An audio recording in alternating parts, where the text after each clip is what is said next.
नमस्कार. आज आपण गुढीची प्रतिकृती बनवणार आहोत. छोटी आवृत्ती. त्यांच्या घरात गुढी बांधायला जागा नाही, त्यांच्यासाठी ही गुढी आहे. अशी एक प्लॅस्टिकची बाटली घ्यायची, ती कट करून एकात एक अडकवून छोटी बनवायची आणि तिला कागद लावून घ्यायचे आणि त्यानंतर तिला आपण कॉपर कलर देणार आहोत. कॉपर कलर दिल्यामुळं ती छान तांब्यासारखी दिसते. तांब्या असेल तर काही प्रॉब्लेम नाही, नसेल तर असं करू शकता तुम्ही. त्यानंतर आपल्याकडं जुन्या फ्लावर पॉटमध्ये जी पानं असतात त्याची थोडीशी कट करून लिंबांच्या पानासारखं हे कट केलेलं आहे. आणि हा मी लोकरी घेतलेली आहे. ही लोकर 2 कलरचे असले तर 2 कलरची घ्या, 1 कलरची असेल तर 1 कलरची घ्या. आणि त्याचे असे 10-15 वेडे 10-12 वेडे घेऊन त्याची छोटी छोटी अशी फुलं बनवून घ्यायची आहेत आपल्याला. त्यानंतर आपण एक ब्लाऊज पीस घ्यायचा आहे.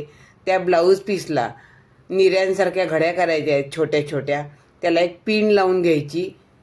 नंतर पिन काढली तरी चालेल, पण लावताना अशी पिन लावून ती छान घड्या करून घ्यायच्या आहेत.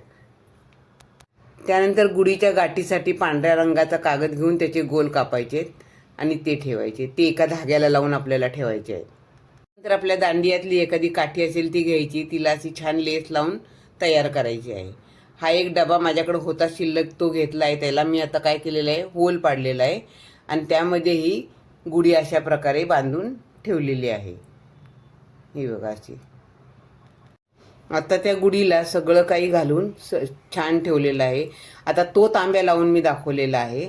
आता तुम्ही हा दुसरा तांब्या लावून मी तुम्हाला दाखवते. तुमच्याकडे जो असेल तो तुम्ही तांब्या लावू शकता. अशा प्रकारे आर्टिफिशियल गुढी बनवून तुम्ही तुमच्या देवाऱ्यामध्ये किंवा तुमच्या शोकेसमध्ये ठेवू शकता. धन्यवाद.